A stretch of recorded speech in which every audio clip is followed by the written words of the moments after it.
Yo guys, and welcome back to Stasis Chat, where today this is the biggest show I have hosted, so let's get through these as quickly as we can. Let's start with the top of the screen. We have Stubz, who is in his valiant return to podcasting. Let's start with the top of the screen. Yeah. Stubz, What's going on in the background? Can you hear that? Someone needs to mute. Whoever's got YouTube Someone needs to open mute- needs to mute it.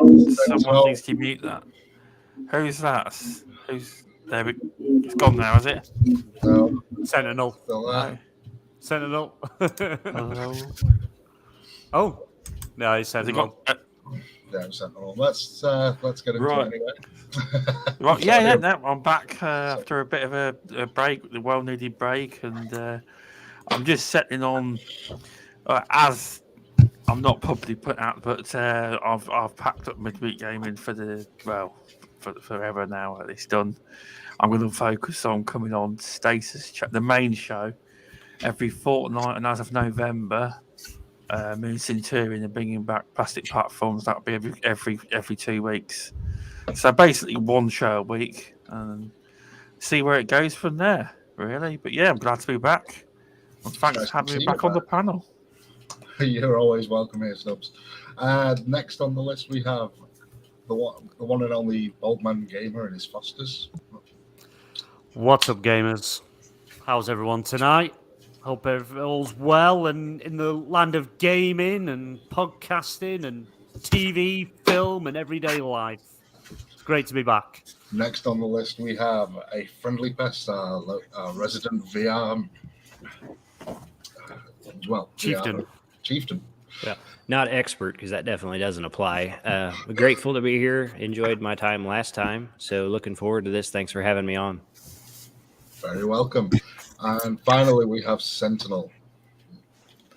Hey, what's up, everybody? I had fun last time, and I'm thankful to be back. Thanks for having me back. I enjoyed it last time, and I'm looking forward to this time as well. So are we. I mean, I'm very nervous tonight. I've got to keep all four of you in check. So, Spicy time. please, no. Well, I think let's get into the topics today. We have, first up, for a Friendly Pest, we have the Xbox Cloud Gaming is coming to MetaQuest. How are you looking forward to that? I am interested. I like VR so much. This is something they promised to do. I might have got the date wrong last time I was on the show. That they promised to do this in 2015, I think, with Oculus Rift. So then I also predicted this last time I was on the show that this might get announced.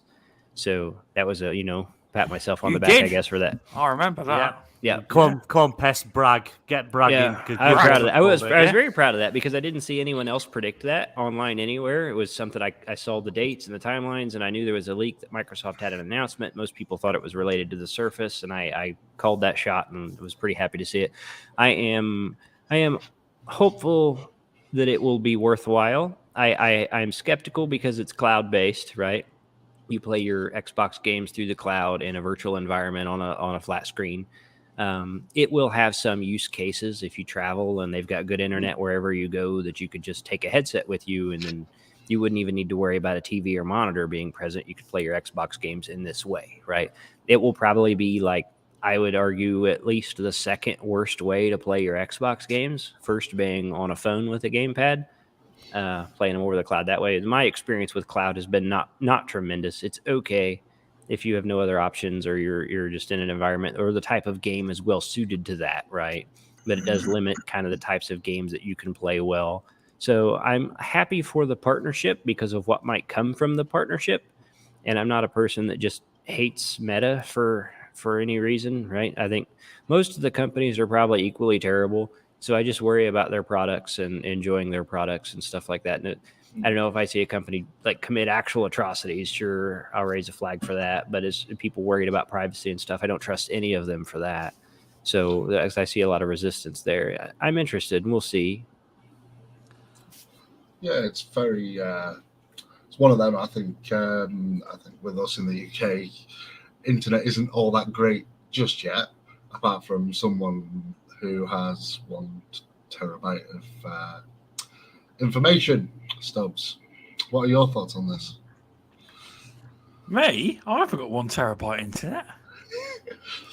Oh, I thought it was you who we mentioned the other week we were talking about. We did mention that my area is being upgraded. It could take a couple of years. That could, but it's being done. But Stubz I on will be dial-up. getting that. I'm on 36 megabytes a second.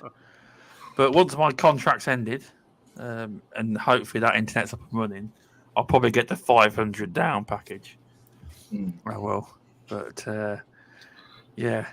But yeah, VR looks interesting and very promising. I'm not one of these haters that says it's niche, because it is currently, but I think one day it will be, next 4 or 5 years, I think the adoption rate is so big. I mean, if you look at how Oculus headsets sell, and in general, VR's becoming quite popular in general. It is something in the future I would like to check out, but it's a promising partnership. You can only try these things out, they can, and see what works. But I do think there is a future in it.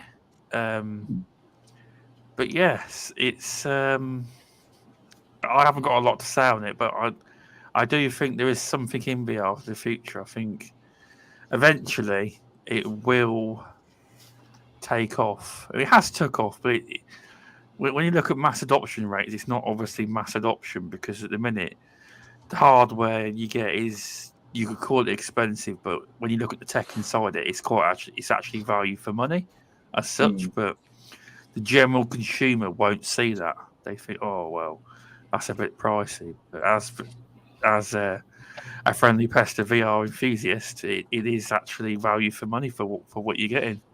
I do think it will take off eventually. I don't know. I just think it's an interesting future. The metaverse and all this. It's because I think already, if you were to like, I think you can watch movies. Is this right? Friendly Pest in the headsets, and you can watch movies with your friends and stuff, and you'll be in the same room or whatever. Is that right? I've got an app that does that. Things like that. You can do all it's a free sorts. app. It goes a big screen, and you can stream video from your desktop to it, or you can use maybe Netflix. I think you can watch some YouTube stuff. There's shows that they add in, and then you can invite people into this virtual environment. And there's like a social aspect of it. There's a sense of presence where you get to watch this show together, and that's pretty cool. And you can do it in different environments. So I think there's a lot of people that hate VR immediately without getting to see what kind of makes it special. And I don't know if it's niche anymore, right? Like, how many people need to do it before it's not niche? It's like Quest 2, they sold over 15 million units. And then it is growing equally with PC gaming on Steam. Like, the percentage of people that use Steam that have a headset, that percent is growing with PC users, which is also growing. So it's a better metric, though, to use that rather than use the metric of the PS VR1, which didn't solve it in comparison, didn't sell as many. That's a better metric to use the Quest. Yeah. Well, the Quest 2 was sold out everywhere for like a year and a half. It's just kind of finally getting to the point where you can find them to buy them even. So they was selling them as fast as they could make them. But you've got like another wave of headsets coming. Like the Pico 4 is a very exciting headset, and it's available over in EU. It's not available in North America. And then the Quest Pro coming later this month, which people are kind of confused about. They look at the price, and that is more to compete with the likes of HoloLens. It is not the next generation Quest 2. See what I mean? The Quest 3 will come along next year, and it will be reasonably priced. And like, if you was a developer and you wanted some mocap, right, then I think that the Quest Pro would be very exciting, the way it tracks face and eyes. And there's a lot of utility to that headset, but it also plays games, but it's really not its target audience. No. But what I like about that in general with the cloud gaming and meta, it's the two directions that gaming are going, personally, and they are moving that way. And the fact that they're coming together and trying something completely different, I think that's not a bad idea. But Sentinel, your thoughts? I think like I'm not much of a VR guy myself, but I know a lot of people do enjoy it. And I think the whole thing where they're trying to just increase the ways people can play and ability to use a controller with the whole VR headset thing. I think that's a good move going forward. Even if like I'm not a fan of something, if it does give people new ways to experience gaming, I'm all for that. It's a good thing. Yeah, you can't go wrong with new ways of gaming because someone out there will like it. Yeah. I mean, there's always going to be that one person that will enjoy it. Look at the Stadia. There was still people who bought it, no matter how bad the model was. But All 5 people. The technology was great. The Stadia had the technology was great. Just the implementation of how they did this service was terrible. Google's biggest problem was they came into an industry that had been around for like 30 plus years, and they came in with a lot of hubris. It's like they came in thinking they can upend Nintendo and Xbox and PlayStation, and it's like these 3 companies have been around for decades, and they've learned through a lot of mistakes. And here you come out of nowhere thinking that you can outdo them. It's not going to happen like that. no. It's no wonder why they're gone. Well, BMG, your thoughts? Well, yeah, because they had the thing that they showed off in Xbox. You're going to be able to do Game Pass in it. I believe it's not actually full VR 3D. It's more of like a screen in front of you, being able to select your games and stuff like that. For a start, it's a good thing, and it'd be interesting to see how they implement it going forward.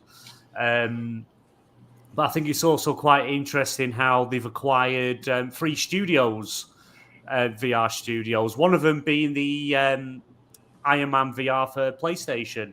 Let me just double check the names. Camouflage is one of them. The name has disappeared. Yeah, they're the ones that did Iron Man VR, and that's also actually coming to Quest 2 on November 3rd as well this year, which is interesting. But yeah, VR is always going to have a place. I think it's just one of them. It's the hardware is fairly expensive in a lot of cases. I know you could argue $399, $499 is for what you're getting is value, but if you haven't got the rig to run it or the console to run what's going to be the PlayStation VR 2, I know the Quest 2 is a standalone thing, but inflation around the world and the cost of living and stuff, it makes it harder to get these things. What is essentially a luxury, but it's an escape. I enjoyed the PlayStation VR. I loved it. I enjoyed it. It was a good escape. My eyes used to hurt after a while because the resolution wasn't brilliant, and it made you fairly disorientated a lot of the time. But I'm looking forward to the way VR's going. I believe Sony, they're producing 2 million PlayStation VR 2s, which are making them at the moment. I think they're looking around about a March release, if the rumors are correct, around about March time. And they think they're going to, do more than what the original did in its first year. But, it's interesting things like they're introducing the DualSense features in the headset and the controllers, which is some VR headsets haven't done yet with the 3D audio. So it's going to be interesting to see. I was wondering. I've seen a lot of stuff coming out of this. Did Zuckerberg or something do something about they're introducing legs into VR? There was they had. Carmack held a talk right after that MetaConnect, right? And Carmack's one of my favorite people that's ever been in the game industry, and I could listen to him talk all day. And he did mention that demo as a canned demo, which I believe it was mostly faked, right? That those legs were supposed to be generated by an algorithm, right? But what they were is they used motion capture to kind of create a demonstration of what their vision actually is. And it's not that you can't get procedurally generated animation in your legs. It's just that if they had tried to do it live, the legs probably would have done something silly at some point in the demo, and that's what would have been in all the headlines everywhere. And that's why Carmack himself, when he was doing his talk, he was not using the new facial tracking, eye tracking software on his headset. That was disabled, and everything you were seeing was just algorithmically generated. Yeah. And he said that was because there was a really good chance that it would do something silly at some point during that talk, and then that would have been the picture for all the headlines, because we live in an age where that's what the media is interested in, is this shock exposure generation. People don't even read the articles before they retweet them. So yes, that was a faked demonstration for the legs. The real thing probably won't be that good. Who knows? Eventually, I think it will get there. And I think Apple's new headset is even rumored to have cameras pointed at your legs to kind of help with that some. That was a fake demo, but I also remember an E3 one time when Xbox had PCs under their tables pretending to be Xbox Ones. So I think it's more common in the industry, and then it was sensationalized when people figured out it was fake. And you don't want anything to be fake. You want real demonstrations of what stuff actually does, but at the same time, you can understand why it wasn't. Completely. We just seem to be getting, it is heading more like the announcements we've been able to do, Teams in VR, actually have your meetings, and it's kind of these other practical uses, whether they're going to catch on or not. We just don't know. It's but I think it's exciting for VR. They've got some amazing things. It's just I just think that is it the technology's too expensive, and that's why people don't want to invest, because you've got a lot of these things you have to have something that can run it. The Quest 2 is a standalone device, but the resolution and stuff isn't as good as what it would be if it was tethered. But we don't want to be tethered. We want to be able to walk around with these things, and it's punch walls. Hell yeah. Walls, yes. We'll get there. It's I feel like Quest Pro is bleeding edge. I think it's as much as they could pack into that today and sell and it work reliably. Like, it is a bleeding edge device, and it's significantly cheaper than the HoloLens, and in my opinion delivers on what the HoloLens demo promised. Do you remember that, the E3 demo and the Minecraft on the stage? And it was total bullshit, right? Like, the actual display on the headset was like an inch by an inch, right? So that camera demonstrating what it was, and it was never going to come to consumers for gaming, right? So the Quest Pro actually kind of delivers what that HoloLens demo promised, which you want to talk about faking something, right? I don't know, right? So for its price, considering that it's a business device, I don't think the Quest Pro is overpriced. I think it's overpriced from a gaming perspective. And then Carmack himself kind of wanted, his thing was he wanted that the Quest would be $250 and weigh 250 grams. And that's the direction he wants to push: affordable, accessible, and then improve with the technology, because they're every day trying to come up with better displays to make the resolution better, and then trying to push the performance to keep up with it.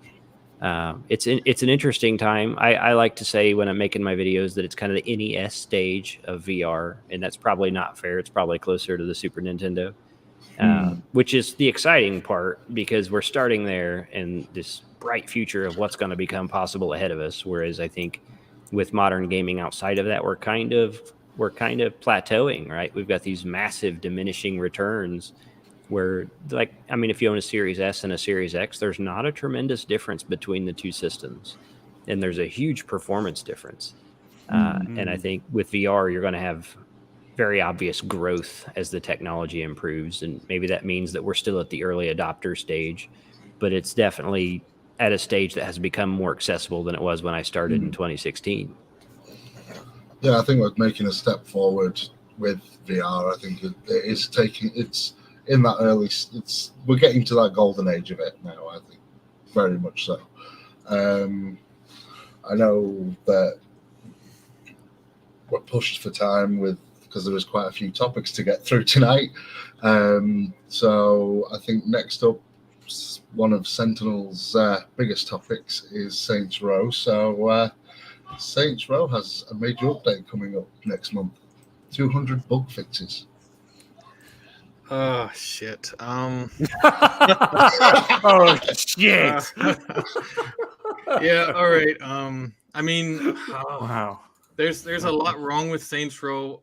It's like just talking about the technical issues that the bug fixes. I think there was a lot wrong with Saints Row that they should have pushed it back again. I pre-ordered it. I played it at launch. It had tons of problems. Some of them required me to restart the game entirely. And for a game at launch to be that broken is completely unacceptable. It also feels like the developers were very tone deaf as far as, and you're not going to get that with bug fixes, but it's just the whole Saints Row problem, kind of like how Anthem had so much of a negative aura. I think Saints Row has that too. And it's because not only were the developers tone deaf, but they kind of took it in a completely different direction. So while I think them fixing these bugs is a good move, I don't think it's going to help the game really that much in the long run. I just don't.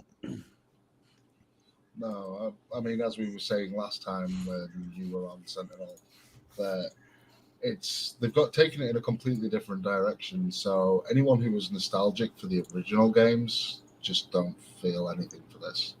Well, and it doesn't help that they took a very Patrick Soderlund stance, and I throw that name out there because if you remember, Battlefield V came out, and he said, "If you don't like my game, don't buy it. I don't care."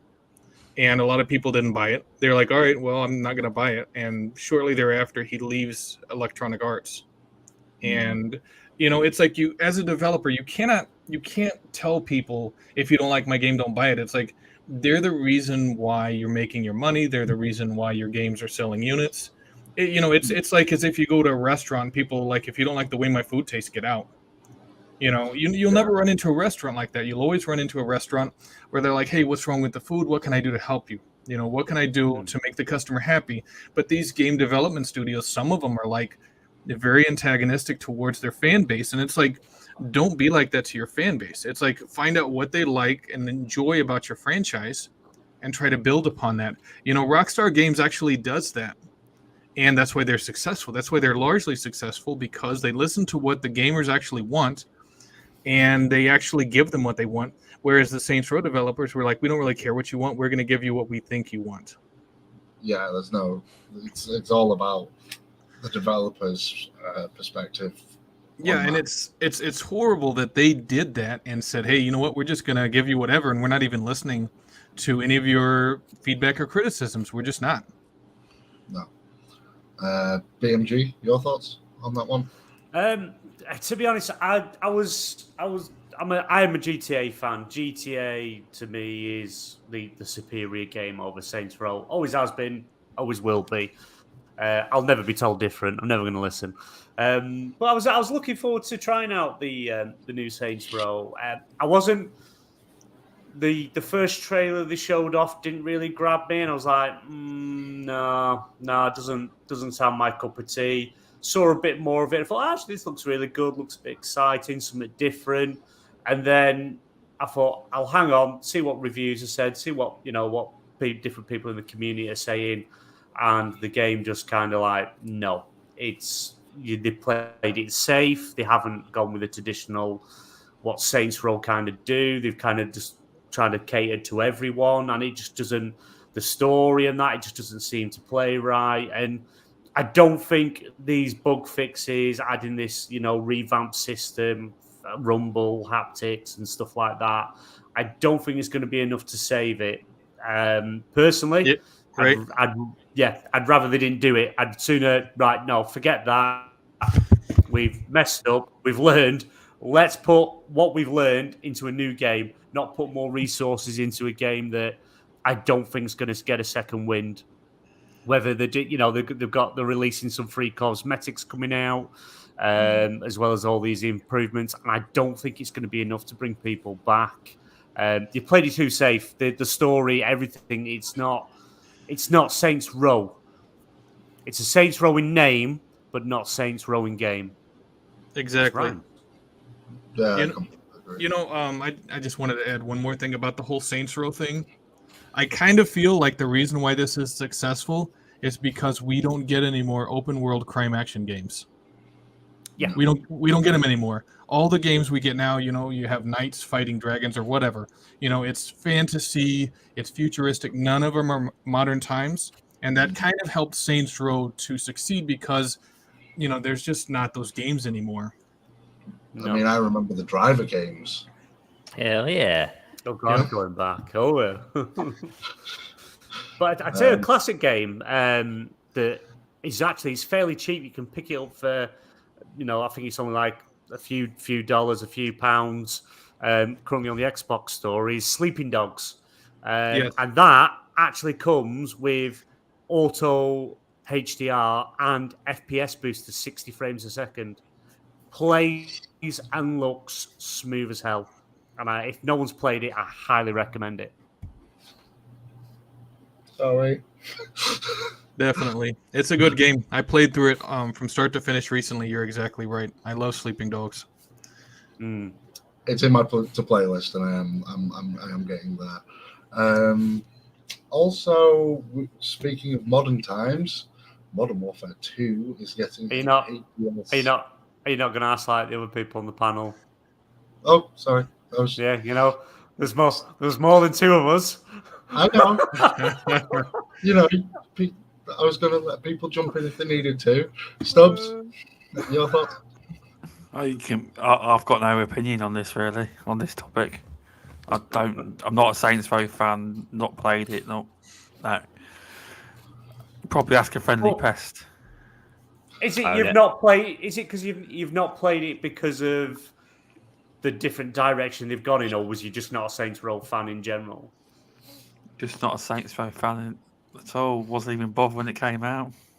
You didn't like running around with dildos, beating people with dildos and things. No, I didn't even pay any attention to one of the games that I just not interested in. Pest.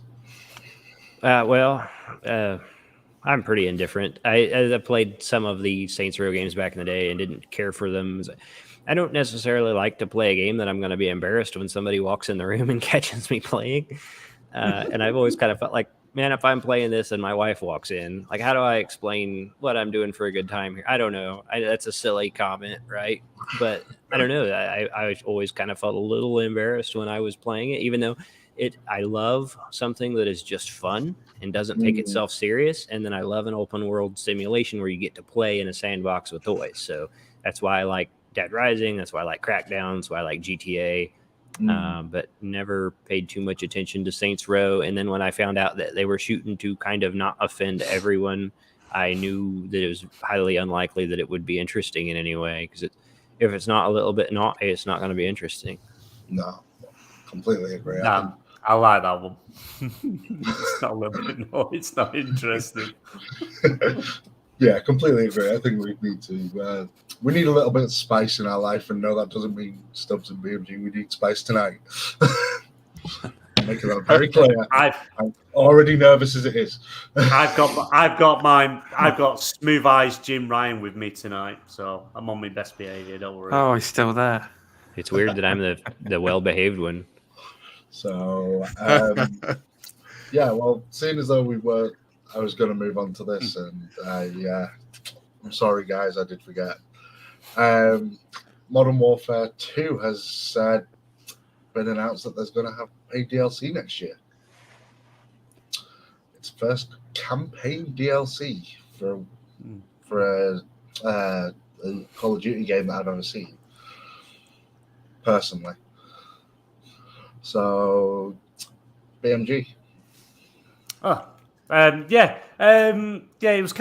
was leaked by, let me get his name right, the Ghost of Hope, who's quite a popular leaker when it comes to Call of Duty games and things. But yeah, he's kind of like leaked it, and Jason Schreier's kind of stepped in as well to confirm it. There is planned campaign DLC for Modern Warfare 2 in 2023. It's not a surprise, really, thinking about it, because Modern Warfare 2, this is a 2-year game. This is going to be the first time in a long time that it's not a yearly release. So they're going to have to do something to keep that player base engaged. I know the multiplayer Warzone 2 is kind of the main thing, but obviously they must have whatever extra content, or they just want to try and drive the campaign side of it a bit more. So, and it might, I suppose if you kind of leave the the campaign expansion, DLC, whatever you want to call it, till back end of next year. Does that sort of make up for, instead of a full release with multiplayer? Maybe, I don't know. Depending how big it is there enough in there to satisfy the people that play it for the campaign? Because with Warzone 2 and the multiplayer record, it's only going to hold people for so long. The campaign, most people, they don't bother. Was it Black Ops 4 or 3 that scrapped the campaign? That was 4. 4, yeah. They went with the option to scrap it because their statistics and numbers, whatever analytics they've got, said no one's playing it or not many people are playing it, so divert resources the other way. And now it's like, well, clearly people are wanting more of the story, not just the multiplayer. So it's interesting. And I do actually think I'm going to pick this one up this year. It'll be the first Call of Duty since Black Ops 2 that I played.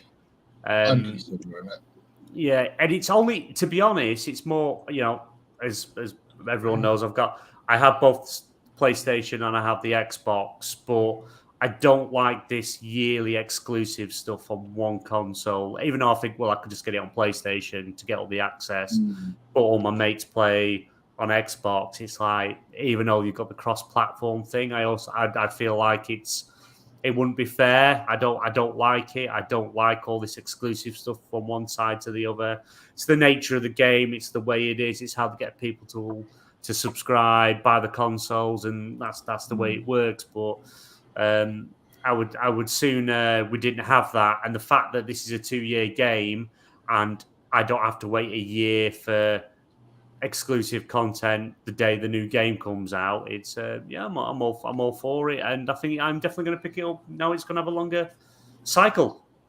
Yeah, it's especially with the 2-year cycle and the fact of paid campaign DLC. I mean, Stubz, what's your thoughts on that? Because we had this conversation on my first ever podcast ever on your channel over DLC. Did we? Yeah, we did. We had there was a massive conversation about Call of Duty on your channel. If it's not Gears, he's not listening. Actually, I think Sentinel's baited me. So, just reading a hot take. I enjoyed most Call of Duty campaigns immensely.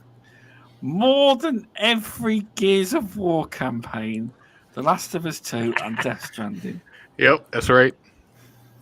Hey, you leave Death Stranding alone. It's amazing. You're wrong. It's awfully dull. Hey, you're defending Luke Steele. You get to see Norman Reedus' ass. What more do you need? See, that was the only thing carrying me on, and it wasn't enough. No. Yeah. I mean, my partner's not a gamer. I'm pretty sure she'd love to see that. But no, it's interesting. It's something I've never done before, because normally you get they take 3 years to make a game normally, and they have one studio release a game each year, because obviously Call of Duty is heavily focused on multiplayer esports. Land esports. It's a massive league. 20 to be in the franchise league of the Call of Duty League. I think it's $25 million per city to be in the franchise, and that's before you even paid your players, your buildings, all sorts. It's fucking Call of Duty. It's not the biggest League of Legends is, but it's heavily focused on people wanting to be esports players. I mean, I think the reason the Black Ops 4 campaign, they decided to drop it, was because obviously Call of Duty can see the stats, and they can see who's playing the campaign. And I would say to this day, still hardly anyone's playing it. People just jump straight to multiplayer, usually. But yeah, it is great they're bringing out more DLC. I mean, it's like, I'll be honest, with even with FIFA, I mean, they release a new FIFA every year. But come on, they could just charge you for the patch. Do you know what I mean? So yeah, I think it's great. It gives and with that, I would say that if they've got paid DLC, so paid campaign DLC for next year, that would also say to me that they're also going to have a whole host of new maps to buy next year too for the multiplayer. It goes without saying.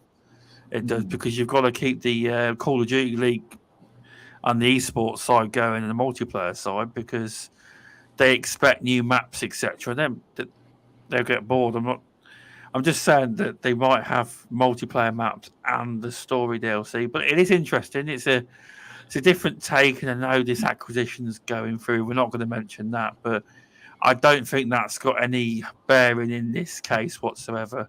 They must have planned to do it, because it is this new Call of Duty looks good. I mean, I tried it. The problem is, I tried the multiplayer. I couldn't play it because I'm a Gears head, yeah. But what you got to understand is when you play Gears, the games are although if you were to go in right and play Gears, the game probably seems very fast and you probably get killed very fast. But compared to Gears is a very slow game, but compared to Call of Duty, is really bloody fast. And I was struggling. I was getting annihilated. I was like, I'm used to using a shotgun in Gears, and that's any gun I use. It's very slow paced, but to a lot of people, Gears may seem fast paced. I played it recently. I was a bit rusty, but I got there in the end. But it doesn't help when they put you on American servers. Really doesn't help you. That happens a lot. I think they do that in Halo too, in the UK. A lot. I heard Scott from Green Pass Gaming moaning about that quite a lot. Quite often gets dropped onto 116 ping servers. But yeah, it's good.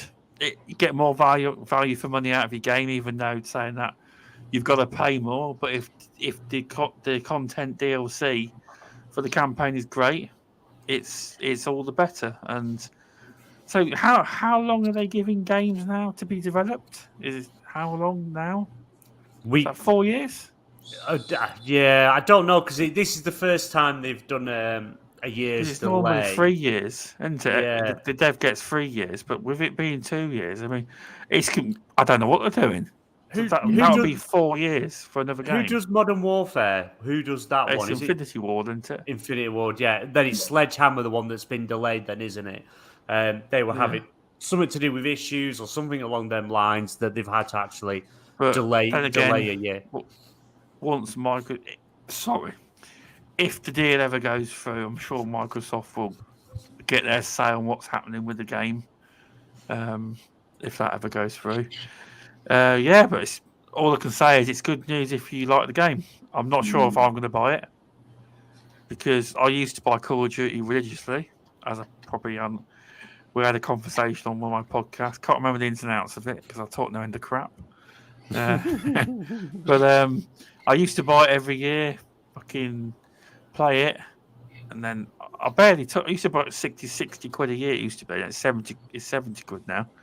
And I barely used to touch it because I used to get wound up with campers. You know, you get multiplayer to just sit there and camp in corners and stuff, and little kids that, you know, destroy you. Like legitimate strategy, bro. Legitimate strategy. It is legitimate strategy. But I don't know if I'm getting it. However, as I say, if the deal ever passes and it ever gets into Game Pass, I'll play it. You might as well, extra value. But yeah, it's good. But I don't think you'll see the latest ones, Call of Duties, because obviously at least as far as we know, for the next 3 games, because obviously Sony have these deals that are in place where it can't go in any other part. I think they've only got that deal to 2024. Yeah. Well, it's for the next 3 games, wasn't it? Because it was 3 years originally on a yearly release. So yeah, but the marketing deal only goes to 2024. I think it's the deals that allow it to be on PlayStation. Right. Oh, so I thought that it was based on the next 3 games, and with I think that's delayed. Just Phil saying that, you know, to try and keep regulators happy, we're going to keep the next 3 games on PlayStation. I don't think that's tied to the marketing deal. I think that ends in 2024. Right. And that's probably after that, that's when they could bring it over. Yeah. If Sony hasn't snuck something else in that contract about the Game Pass, who knows? 20-year marketing deal. Who knows? I mean, speaking on the fact of this market deal, Sony, hang on. Have you asked? Sorry, have you asked everyone? I thought I had. No. There's I was more talking than for too two long, sorry. people. I'm so I was used talking to for too long. yeah. Voices merged. Sentinel. I'll let you get in now.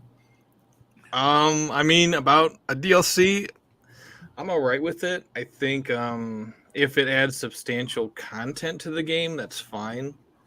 You know, I'm kind of a big Call of Duty fan, but I'm not a fanatic like how some people have the Gears of War tattoo, on their ass. I'm not like that big of a I don't do that. I like Gears of War, but I don't have any tattoos. Never fucking will. I Not mean, Gears of War. No. I mean, there are some that like Gears of War so much they're like, naming their kids like Marcus Phoenix and shit. I'm not Really? You're joking. No, I'm sure there's Really? people. I'm sure there's people out there that Wow, do yeah, that. you're probably right. Yeah, Wow. No, I'm not that big. I'm not that big of a Call of Duty fan where I'm naming, my kids Captain Price or any shit like that. But I do enjoy the franchise. I pretty much buy every single one of them. I don't think I bought Black Ops 4. It came with the PlayStation 4 that I got at the time.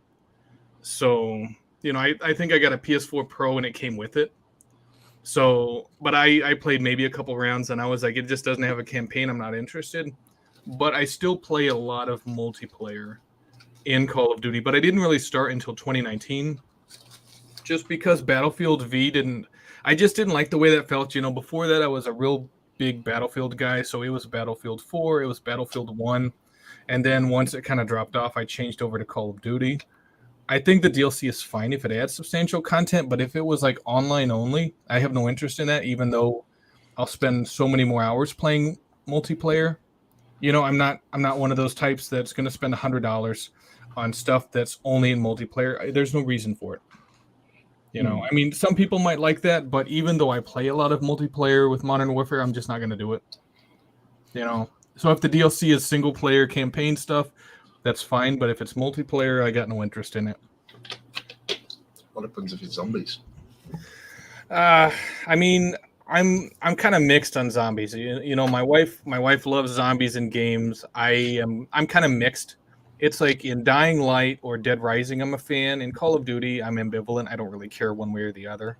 No, that's fair enough. Pest? Anything to add?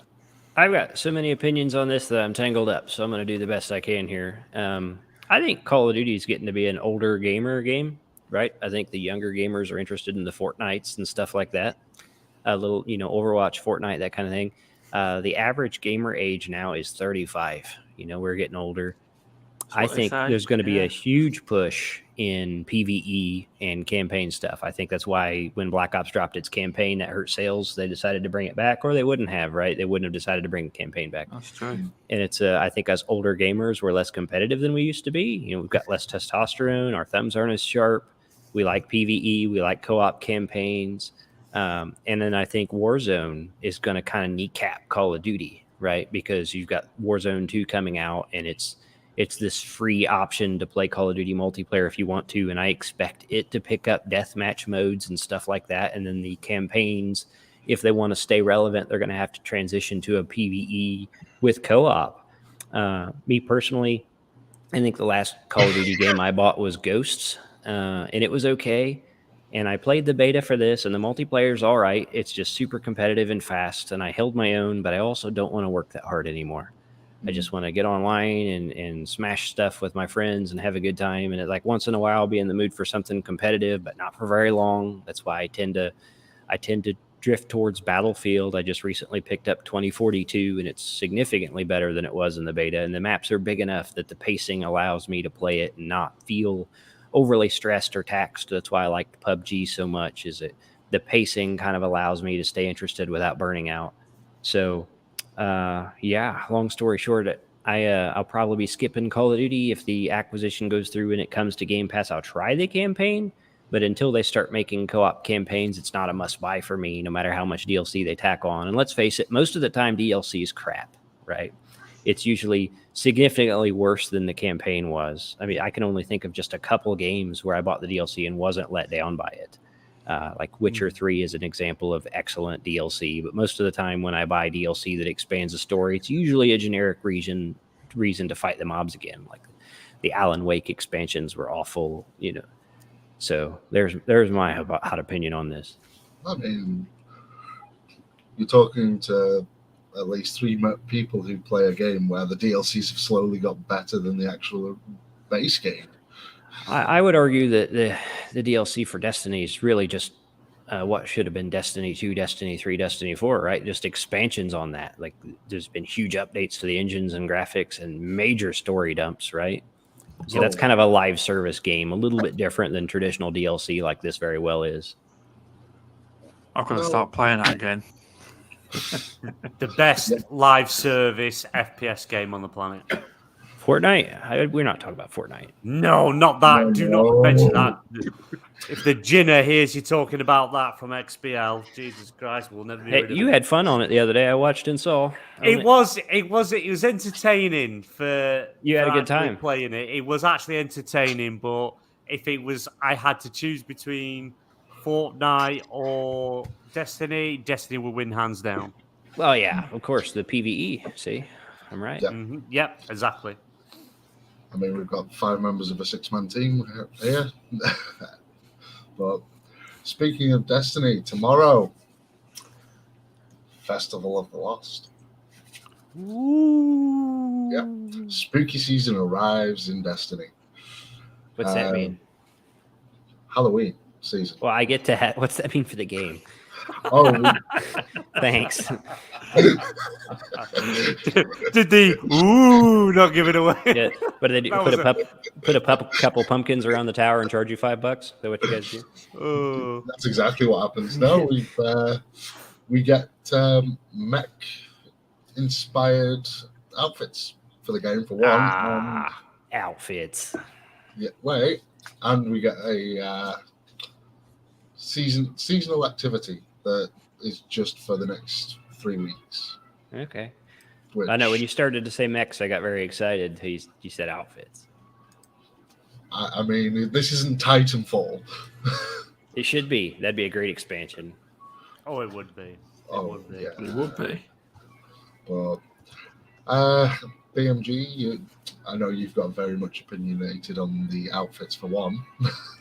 Yeah, well, I've switched my class to Titan now in Destiny because my Warlock just wasn't working properly. I don't know what was going on there, but you said you hated Titans. Yeah, no, I hate Hunters. I hate. Oh, sorry. Yeah. Titans I don't mind. Hunters I don't like. So I've started again. I've done all the base stuff. I'm just starting the DLC. But yeah, Festival of Lost dropping on Tuesday. Over here, I think it's about 4:00 in the afternoon, something around there. It actually goes live. They do out the tower, where they have all spooky stuff and treats you can get, trick or treats, the new emotes and things like that, outfits and cosmetics is the main thing. And then they do like a small seasonal story bit where you've got to run through the same thing repeatedly to get better weapons, higher light level. You're always working to increase. But what they're introducing this year, which they introduced with the solstice, summer solstice that they've just done with the heroes, usually you get a little bit of a story content, a bit of a little, like a free battle pass thing. You work out, fill out, get some goodies. This year they're doing that, but then they're offering a premium one on top of that, so you can get even better goodies, premium cost, which is I will not be doing. I don't agree with that.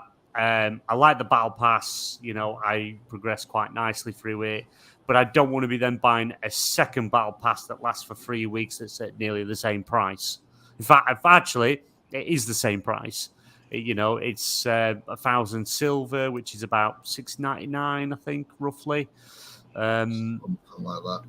Yeah, it just seems that they're trying to add these things in, which, they offer a couple of different things that you can't get on the free pass, but it's almost like they're trying to, like, nickel and dime you, if you will, to get that extra few quid out of you where they can, and I don't agree with. I don't like that. I don't like feeling like I have to spend money to be in with everyone else. No, and I completely understand that one. It's trying to shake the consumer of every last bit of dollar they have. But I say that, but I spent silver on getting a new Ghost that's got the lunar moon round it. I've also got a ship that's like a giant bat. I've got armor that's all black with red eyes, so I think I'm just part of the problem. All in all. Yeah, and that, I mean, you've got last year's skeleton. Was it last year's or the year before's skeleton outfit? Yeah, I've got the fiery pumpkins, the ghostly maneuverings that you do. Yeah, I think I'm part of the problem more than anything. Stubz, your thoughts on spooky season in Destiny? I'm not really up with the news, to be honest. I do remember when it was under Activision, and it was like buy everything, can't earn shit, and then they had the same with the winter thing. I'm gonna have to have a look, to be honest. I haven't really looked at that Destiny stuff. I haven't. I thought I'd just wing it on the Destiny topic, to be honest. A lot of people have actually asked, though. I've seen a fair few comments in the Destiny community side of stuff, why they don't drop the number 2 and just go to Destiny, and the reason that is Activision actually own the name Destiny. They can't drop the 2. But when that comes under Microsoft, maybe a deal could be worked out between Sony, Bungie, with Microsoft Xbox to maybe allow them to do that, which would make more sense. Do you mean PlayStation? No, because Sony own PlayStation. Yeah, okay. You said so the PlayStation made the deals. So, Sony, PlayStation, try and get it off Microsoft Xbox. Microsoft eventually goes to own it. Yes, I don't know if you know, there's this very small, minute deal going on currently. Absolutely tiny. Every show going possible. This small company called Microsoft are looking to acquire an even smaller place called Activision Blizzard King. You might not have heard of it. Oh, I have heard of it. I'm looking it up, and it doesn't say that they still own that Destiny IP. It says they handed it back. No, they handed the actual game. What they've got is back, but not the actual just the name Destiny. They can't use just Destiny. There was an interview. I'll have to try and see if I can dig it out. Where there was an interview a while back why they weren't using the name Destiny, and it was to do with the Activision actually having the rights to the name Destiny. They don't have the rights to the IP, as in everything that's involved and where it goes, story and all that stuff, but just the name Destiny, Activision have. I'll try and find it. I won't do it right now, but I will try and find it. Yeah. Sentinel, how can we... have you got any opinions? I mean, I haven't really played Destiny since the first one. Well, I mean, I played Destiny 2 when it first came out, when it was like super vanilla. And I thought it was real bare bones. I didn't finish it, obviously. I did play the first one extensively, and I bought the expansions. So I was a fan of the Destiny franchise back in the day. I have been thinking about getting into Destiny 2. I've heard a lot of people, really like it. And I liked, like you threw out Fortnite earlier, I do feel that Destiny has a better feel to it than Fortnite. It's like with Fortnite, you feel like, you're in a cartoon fighting to the death with like Bugs Bunny and all this other shit. But with Destiny 2, I mean, you can feel how much the developers actually care about it. And, they've been putting all this work in and giving the fans of this franchise so much content, and I think, I've always wanted to go back to Destiny 2, especially after they added all this stuff, just because I love the aesthetics and the feel of the game, Yeah. So I mean, you're always welcome to join the clan, and we'll play along with you. Right. One Yeah, of it's us, just one of you know, us, one of and, us. and it's just like it's there are certain games that I've been meaning to play. I wouldn't say it's in my backlog. I would say like the multiplayer backlog is kind of different from the single player backlog. Because it's like you might play single player a campaign and you just burn through it in a couple days. But with multiplayer, you can do an hour here, 2 hours there, like every other day, and gradually get used to it, and eventually it becomes part of your regular routine. So I think Destiny 2 is pretty high in my multiplayer backlog, if you want to call it that, just because that's something I want to, start playing a little more and get used to. Because I enjoyed the first one. I mean, I've got to admit that the first one, like the vanilla game of that, was very much similar to the launch of Destiny 2, but we won't get into that right now. But Yeah. Pest, do you have anything to add? Oh, not a ton. I played Destiny 2 when it launched. I went through the story the game launched with. Am I confused, or did it seem like they wanted you to rebuy that game over and over again, like $50 and you got the new content, right? Am I confused about that? No, that's about right. Yeah, that was a big turnoff for me. But overall, I like what Bungie makes. I enjoyed the game, even though I found it, like at some point it becomes grinding for light level, or it used to. And that wasn't as interesting. But hearing you guys talk about it and be excited about it, and it's infectious, it has interested me in going back to that game. So I probably will download it and try it again. Just hearing you guys talk about it's kind of making me want to play it. The grind's not really. I've not found it that bad. I like to say, because I started my character, the Warlock, that I had right at the start of Destiny 2, and I've stuck with the same character, and I've just kind of hit a brick wall and couldn't go anywhere. But I think that's generally there was an issue with the character. I'm not too sure, but I was starting again and actually seeing how they've reworked how they guide you through to before you hit the first campaign, and all the content that's included. It's just they offer so much for free, and this is all for free. I've literally just started paid content, but all the stuff that they've gave for free has got me to light level 1580 without grinding to the point where I'm going to bash my head against a wall. Next to no grinding, enjoyable, really had fun. The way they've reworked the mechanics, how they kind of explain stuff that happened on the sunsetted content is really good.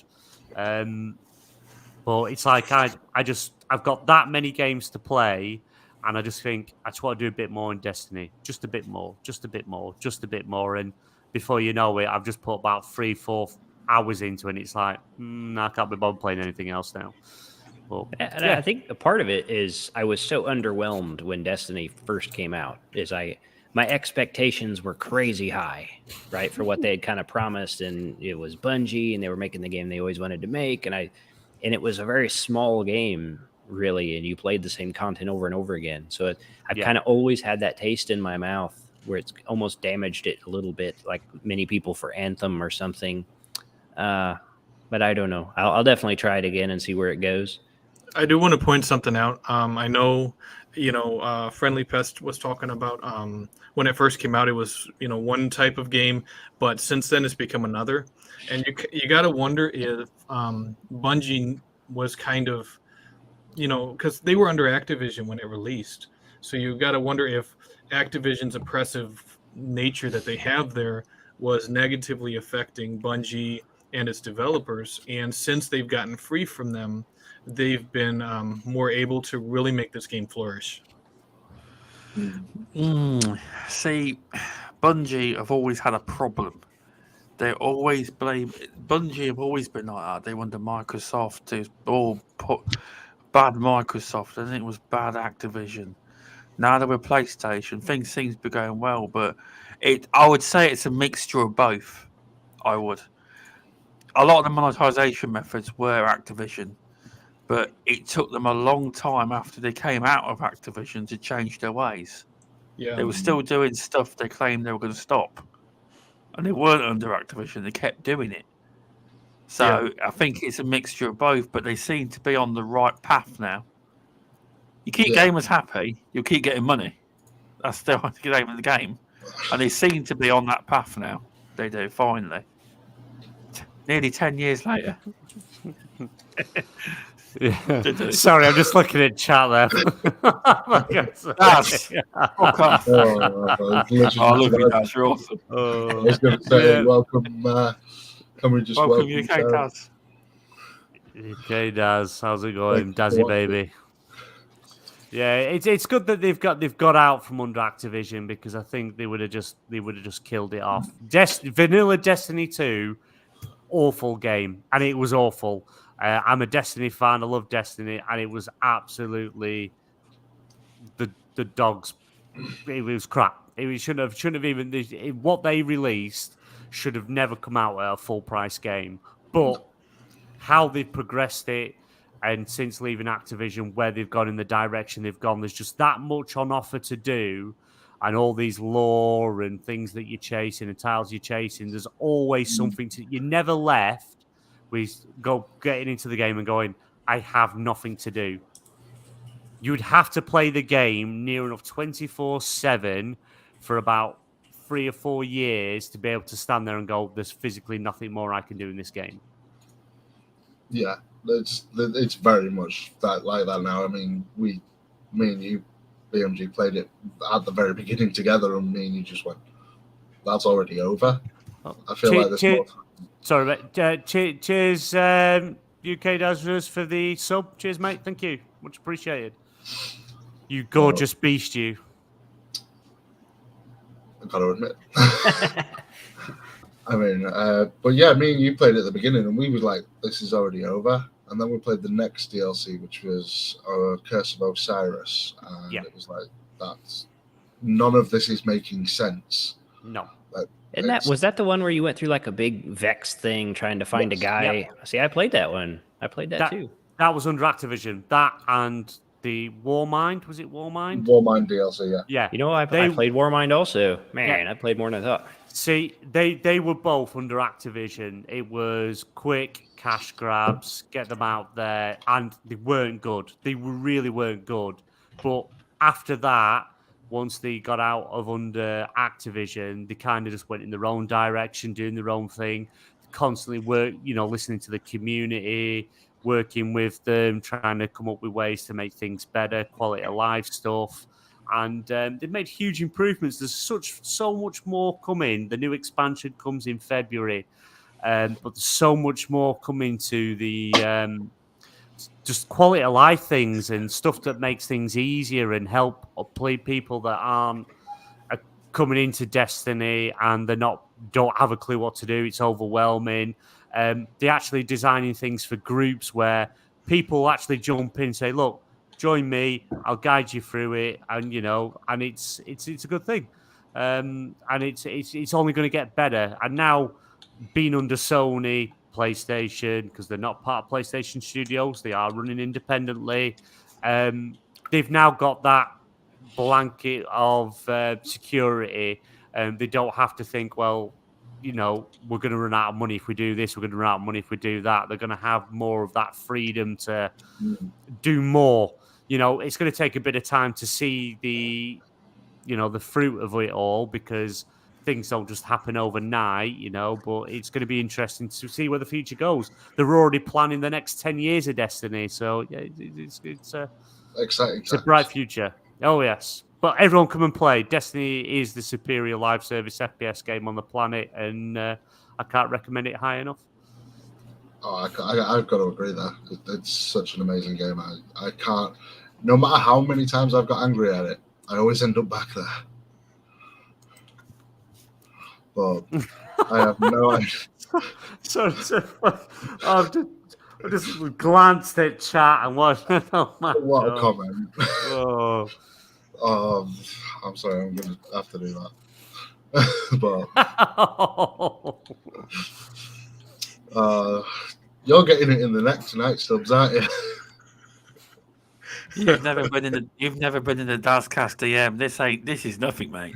Oh, this is tame. This is tame. This is tame. I'll have to jump in at some point. But it's an invite only exclusive club. That's Daz. Yeah. Make Make sure you follow him on Twitter. Yeah, you'll see some very interesting things pop up on there. I will have to. But seeing as that we've seemed to have come to the end of that conversation, I think that we should really talk about Starfield and the questions from the community that Todd Howard's actually answered.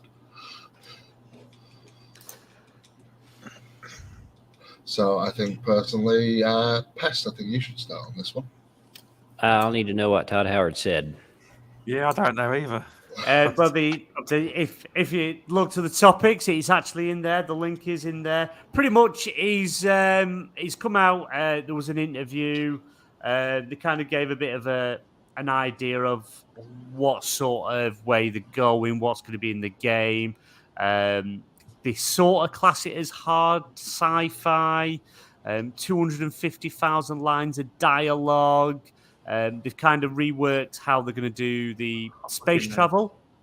They've sort of said they were doing some of the testing where they were just flying through space. They run out of fuel for the hyperdrive and the engines, and that's it. It's game over because you can't do anything and go anywhere. So they've kind of reworked it where now you will fly through space, but if you've only got X amount of fuel or a certain design of engine, you can only travel so far. Think No Man's Sky-esque. Right, yeah. Everyone seems to relate it that way. And they're going back to the very classic Bethesda dialogue where you'll pretty much have the character on the screen and you pick your choice of your dialogue that you're going for instead of this over the shoulder. I mean, the fact that he's literally reading quantum physics just to try and make the game sound better.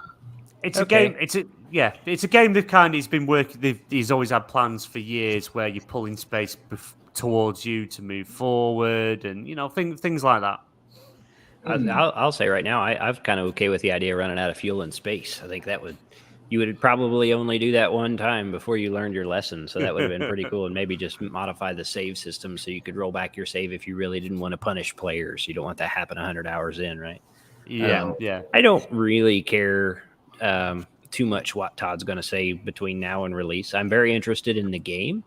But I think Todd has a little bit of that Peter Molyneux effect. Well, I'm going to have to wait and see what the game actually is and not listen to anything he has to say the game's going to be until it shows up. I'm very interested in Starfield.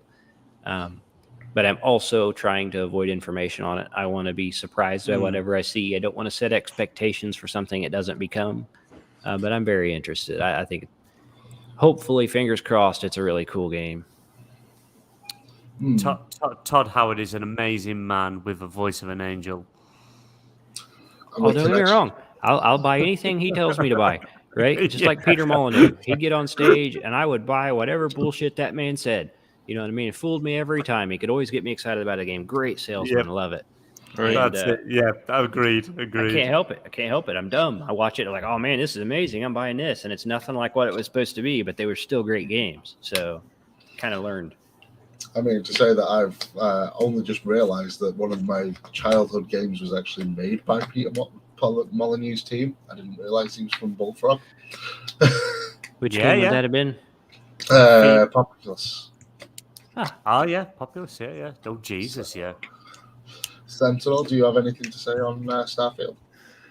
I'm looking forward to Starfield. I mean, I'm kind of a little bit of a science guy, so I think running out. A lot of people don't realize, but you can't really run out of fuel in space if you're out away from planets, because the reason why ships run out of fuel is because you're fighting against one gravitational field or another. So if you're away from planets where their gravity is minimal, you could turn on your engine for like 30 seconds, get up to speed, and just turn it off, and you'd pretty much drift for like 50,000 miles. Because there's no gravity out there, so you're just flying in space. And it seems like, I mean, if he's trying to make it super realistic, I mean, maybe you'll have it on the engine for like 60 seconds and then cut it off. But having it on all the time isn't really realistic. What if the engine folds space, right, as it's moved along, and then when it runs out of fuel, you can't fold space no more, bro? I mean, yeah. I mean, but it's like even with an engine, you can't really fold space. That requires different types of technology. That's why it runs out of fuel, though. See? Yeah, I'm not trying to be a science dork or anything, but I studied it a lot, before. So it's just, it's great though that he's taken a lot of this stuff into consideration. Whenever he puts together Starfield, but I think you got to draw the line between striving for realism and understanding that some people aren't going to want to run out of space 80,000 miles away from the nearest planet. It's going to suck because you're going to have a Tony Stark situation, where you're stuck in space and you need someone to come rescue you. It's kind of like with Fallout, it's like the nice thing is it takes a lot of liberties with realism and with stuff that would actually happen in the real world, if there was a nuclear apocalypse. And while it's interesting to hear they're trying to make some elements of Starfield a little more realistic, I just kind of hope they lean more towards taking more creative liberties with how science works. It's just my personal opinion. With that being said, though, I am very much looking forward to Starfield. It's probably one of my most anticipated games next year. So I am looking forward to it very much. I've got to agree that. Yeah. I'll tell you where I draw the line on like science or whatever, if you want to go that route. Just real briefly, is it so long as a game follows its own rules, so long as the plot doesn't modify what should happen to make something work out, you know what I mean? That plot armor effect or whatever. Yes. So I'm pretty okay with anything so long as it follows its own rules. Right.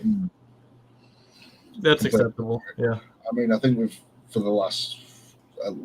for years, I think a lot of games have been struggling between that balance between realism and heroism. Personally, and we're still trying to find that balance. You see that all the time in shooters too, But BMG, Hugh, do you have anything to add? I just told you all about it. Okay, stop. No, but they also within that the. I don't know if anyone, if you have seen bits on it, you haven't. I don't know, but there's introducing when you're building your character like traits. You can like your sort of class things, your traits that you can go with. Some traits come with negative traits, but they've sort of turned around and said, depending the path you take, what you go with through the game, you can actually get rid of these negative traits and change them for something else, whether that's through quests or things like that. I don't know. But no, I'm interested. Starfield's been on my radar for a while. Was I a bit disappointed that you can't do planet surface to space in like No Man's Sky? Slightly. Is it a deal breaker? Not at all. I like the idea that you can get a crew. You can acquire a crew to run the ship, and you could be going through space and come away from the controls like a bit like Star Citizen and start walking around your ship and interact with the characters, and then jump back in and go where you're going to go. So I like the idea of that, and I do believe we're about 1,000 planets. I think. I'm sure I said something about 1,000 planets. So no, I know I'm interested. Starfield's going to be my next RPG. That I'm really looking forward to. I do like sci-fi. I do like that Star Trek-esque type game. Did they say anything about being able to mine those planets? Yeah, you'll be able to get like resources and things. They did a video at the last. What do you call it? Last E3 showcase, the Xbox showcase, where they were showing gameplay off. And yes, you can go down to planets, you can mine materials and things to change your ship. You can actually modify your ship and actually physically change it to look how you want and do what you want, basically. I'm wondering if the purpose of all of those planets isn't mostly for the mining aspect. Yeah. The campaign, he has come out and said the campaign would take, I think it's 40 hours. If you were just to mainline it, not do any side quests or anything like that, and just do the actual campaign story, it'd be about 40 hours. And I think Skyrim was less, and people are still playing Skyrim now. 10 years later. I'm still buying it. And still buying it. What was it for Fallout 4? Do you remember the hour amount? I don't know. No idea for Fallout.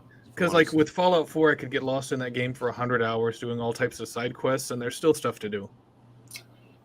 And that's most of that is just the I forgot what it's called now, where you're just playing with your areas that you are, but base building. There we go. Yeah. So that's the point in an RPG, though, isn't it? It's all about. It's not just about doing the main story. It's nice to have a path to go down that heads you in a direction to an end.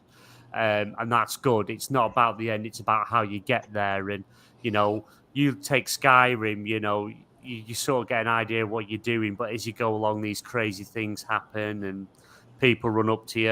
Oh, someone's burning, go and save them, blah, blah, blah. And you just get lost into these things and eventually find your way back onto the story. That's what these games do. Fallout's the same. You just get lost in these games in doing the side stuff and seeing what happens and how it affects the game before, if you're just going to play an RPG for just the main line, it's like it's quite a waste of what's there and the potential's there and the stories and the experiences you can have. I think that's going to be one of the biggest things that draws people to Starfield.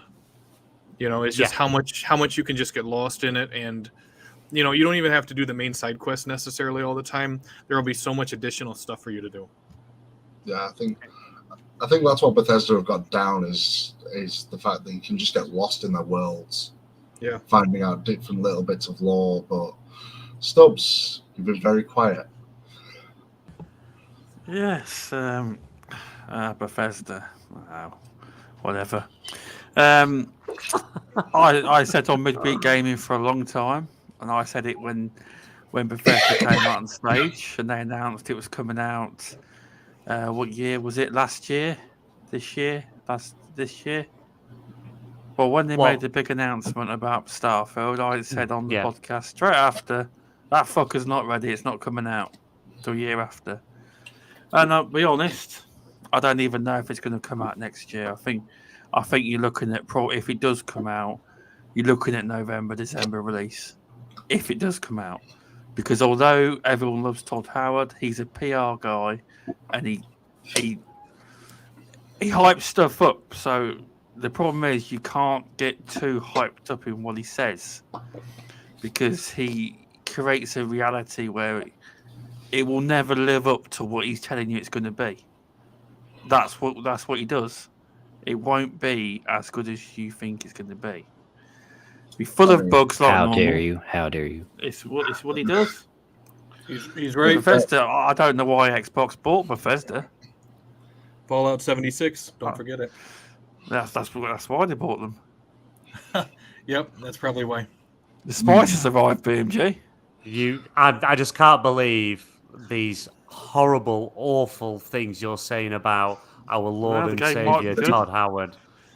The game could be amazing. It could be amazing, better than Gears of War. The graphics we've seen in that kind of trailer will be nothing like what you'll see. Nothing like it. It'd be worse. How can we drag Gears of War story out over 5 games? 6. Well, that's easy. You have 3 games with pretty good story, and then it goes downhill from there. Yeah. Oh, I can't argue with that, actually. We thought we there you killed go. That's messed you up, because the original trilogy's better than there's 4 or 5. I played them all, and I really wouldn't be bothered if Gears went away and never came back again. Well, they just renewed I disagree with you there.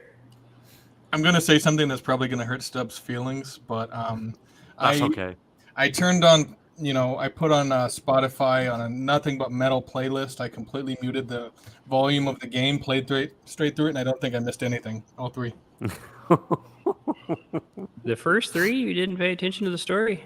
I did the first time. I realized what it was. So with the first game, the second 2, I said, nope, I just put the, I think I had the subtitles on. I just put on some Spotify and I just plowed through it. I didn't really pay attention. I'm really sorry, Stubz, but Gears of War is basically gritty Halo 1, 2, and 3. Pretty much.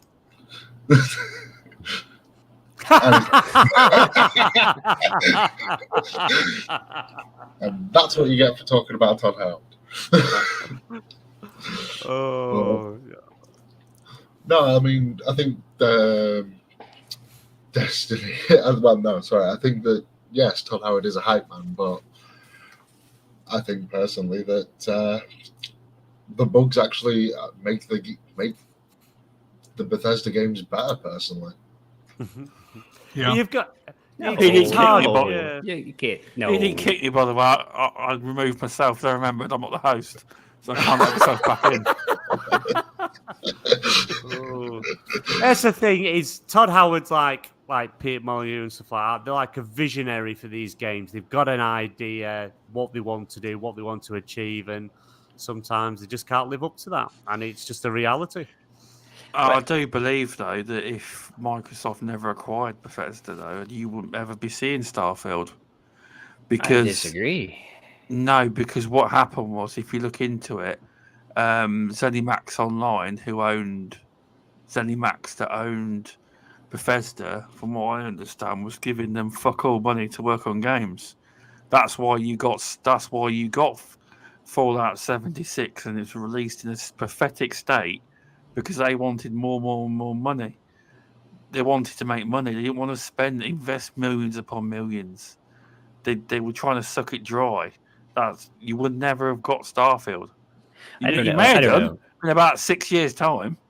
I mean, they were looking for a buyer, right? And maybe if it hadn't got bought, then the scope of the game would be reduced. But I still think they released the game, and I also think it's going to look like the trailers say it's going to look.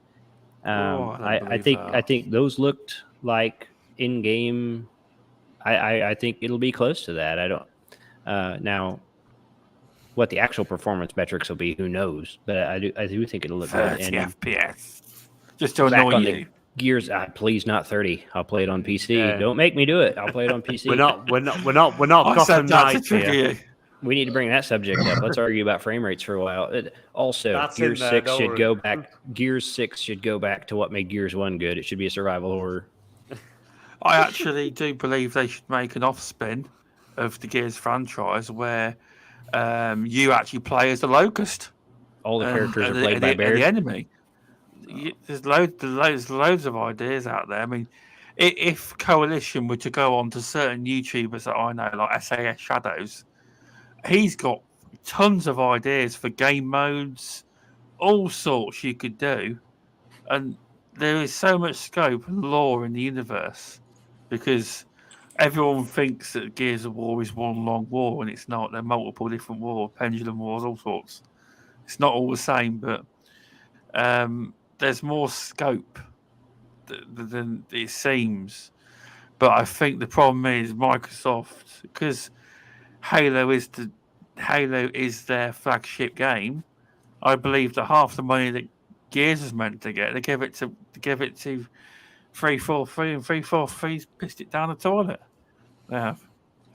And then go, there you go, Coalition, you can have it.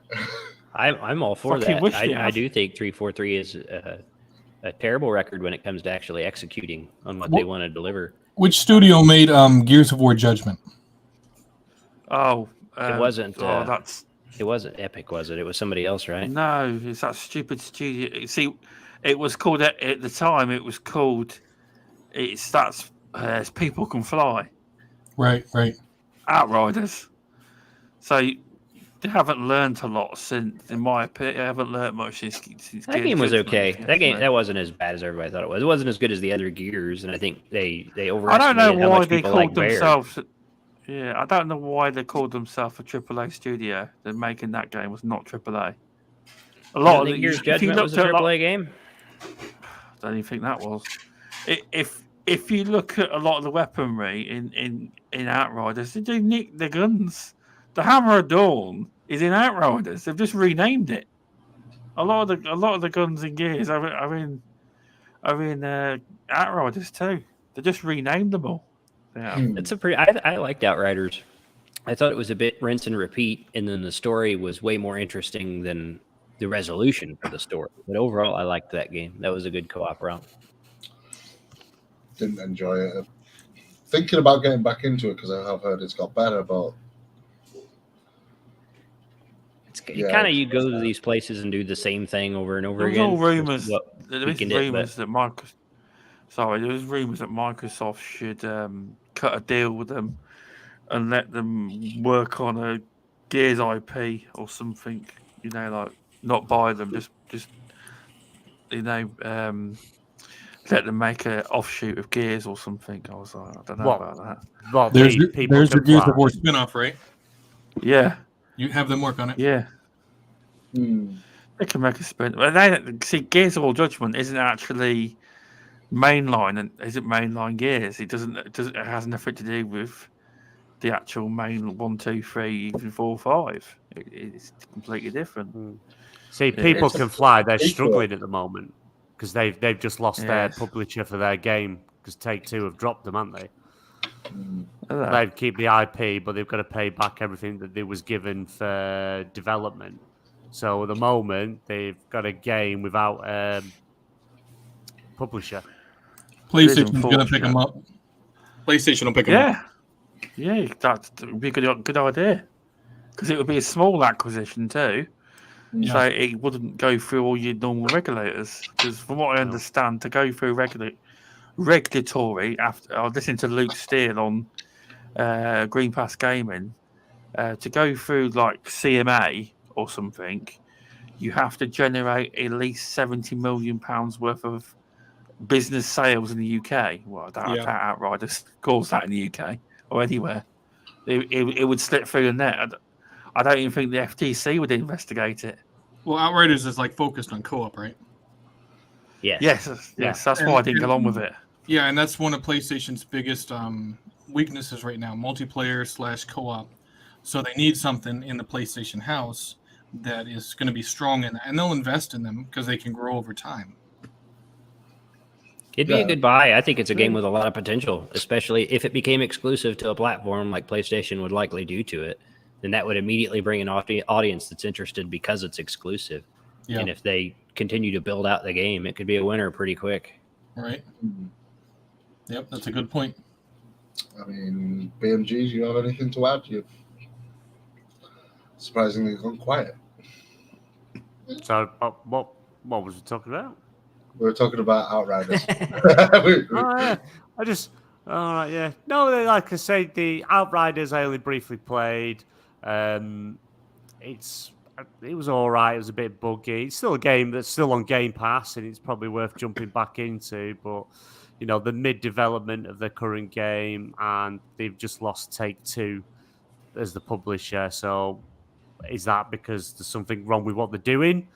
Is it not to par with what they're expecting? Are they behind, not hitting benchmarks, deadlines, and stuff like that? To be honest, you could give them the Gears franchise for all I care, because it's got to be more exciting than doing the same thing for like 6-7 games or however many there are now. 6 Gears games. Oh God, the six games of bloody things coming out in levers out of the floor. Jesus Christ. You're wrong. There's 7. 7? If you include Gears Tactics, there's 7. I wasn't including Tactics. There's going to be board games and all sorts soon. Card games and all sorts soon. There's going to be. Oh no, we're going to have to play it. Oh, no. I'm with you, Stubz. I think Gears is an underrated franchise. I think it's got a lot of potential. So I kept listening to you talk about the publisher of Outriders. And I don't know what you lot are on about, but 2K isn't the publisher. It's Square Enix Europe. No. The People Can Fly are currently making a new game. The company that's publishing it is Take-Two, the Rockstar. Oh, for a new game. Sorry, I thought you were about Outriders. But Take-Two have dropped them and said you can keep the IP, pay us back everything that we've given you, and we go our separate ways. But the reason why is not known. No one knows why this has happened. So I think that's kind of put them in a tight spot. It will do, yeah. So a lot of this money's already been spent. So it's like, what the hell they're going to do to pay back and try and move forward and find someone else? And it's not like Take-Two to just drop it like that. It seems to us, obviously, from consumer point of view, it was out the blue, dropped, and publicly announced. So it'd be interesting to see where they go. But like I say, give them Gears franchise. They can't do any worse than the Coalition, that's for sure. Jeez. Now one of Xbox's top tier studios. It is the top tier. Yes. No, we need a studio like Naughty Dog. Proper AAA class. I'll be honest. If you let Coalition, although I do love Gears, if you let the Coalition loose on and to come up with a brand new IP, I do believe that they could come up with something on the level of God of War. I'd rather they do a new IP. They've got that kind of talent. They have. God of War is overrated. No, yeah. I only use God of War as it's a well-renowned game as being one of the best games on a console. But it's not. That's why. But it's not. Xbox. You go back and play the original games. The games they had some only really good set 2018 pieces. But 2018's that everyone's like, oh, this is it. All God of War's amazing. But you go back and play some of the originals. I played them all. And they are awful. 2018. Yeah, 2018. But Xbox hasn't actually got a game that can compete with it. They've got nothing. Quantum Break. I think a lot of that's just hype. But, I mean, Naughty Dog wouldn't be a great fit with Microsoft because they release well-polished games that are complete. No, you don't need that in the Microsoft family. We like these games showing up kind of busted and then growing into themselves. Wow.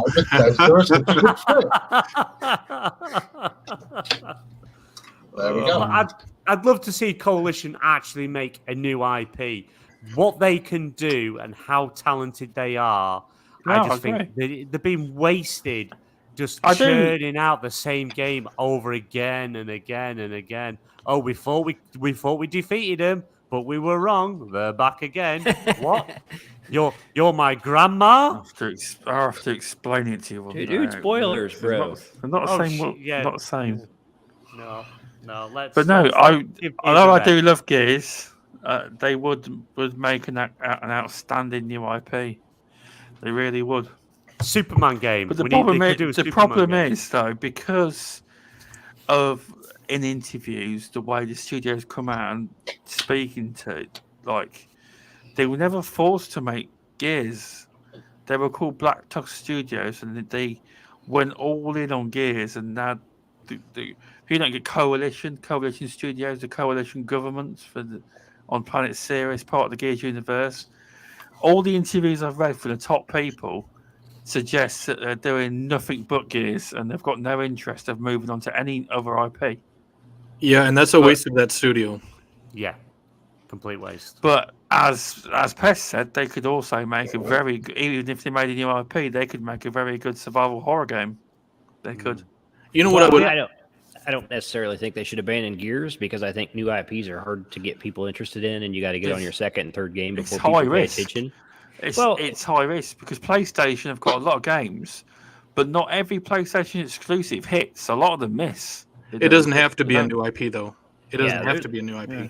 There's a reason people make sequels because you have that invested audience from the first game that's going to buy the next one. Probably you don't have to earn every buyer. You know what I mean? That's true. But I do think they need to switch to more of a survivor horror aspect of Gears. I think there's a lot of opportunity gritty there. Gears. If they stop fighting robots. They're not fun to fight. They're not interesting. Do a prequel. Go back to survivor horror. Make it super gritty. I think you could have fun with that. But I think Halo should do that too.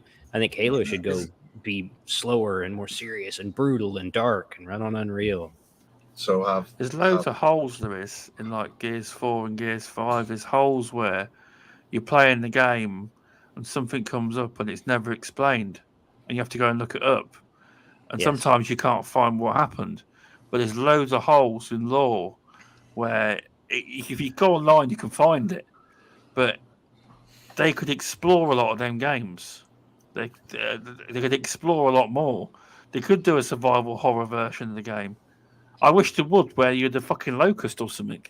See, I don't against the have any humans. interest in being focused because they're, I don't know, the Did characters you are ever play super multiplayer? Sure, yeah, what but the was characters over- are super unattractive, right? It'd be hard Was it to Overwatch? get emotionally attached to any of them, and that emotional attachment to characters is what drives me through a lot of campaigns. But I think you could have a squad that fell into the tunnels with like the collapse of Jacinto and have an entire game built on them getting out of there and make it super gritty and dark and interesting.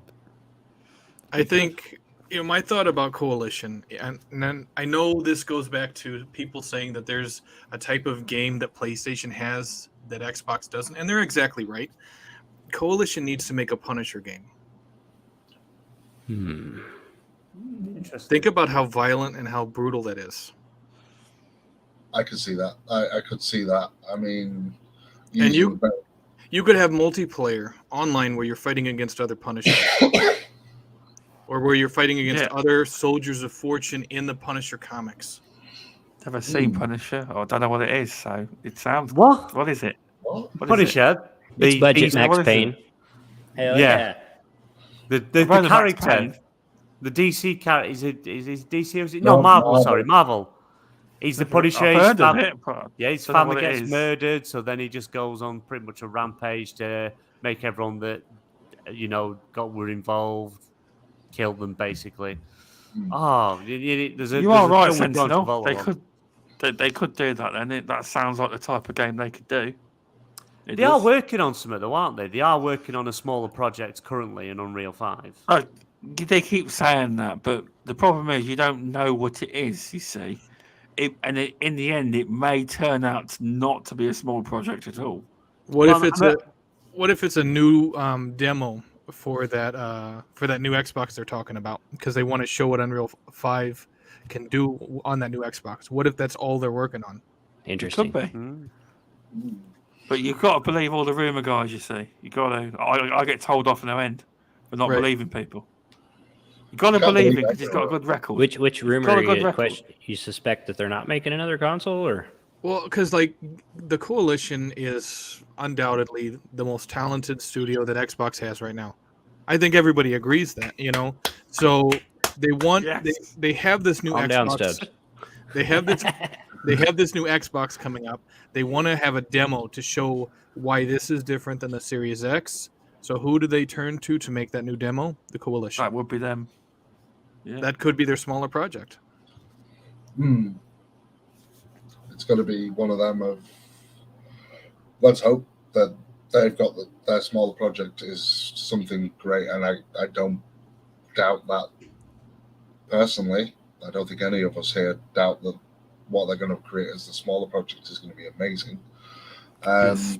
Because I feel as if they don't get away from Gears, we're going to be playing like Gears of War until Kate's granddaughter is the protagonist. So that's what I feel like as far as Coalition and Gears. Like they're just going to milk the hell out of them like Take-Two and Rockstar did with GTA Online. It's starting to feel like Final Fantasy. Yes, like when is the Final Fantasy happening? Let me know. Exactly. When is that Final Fantasy?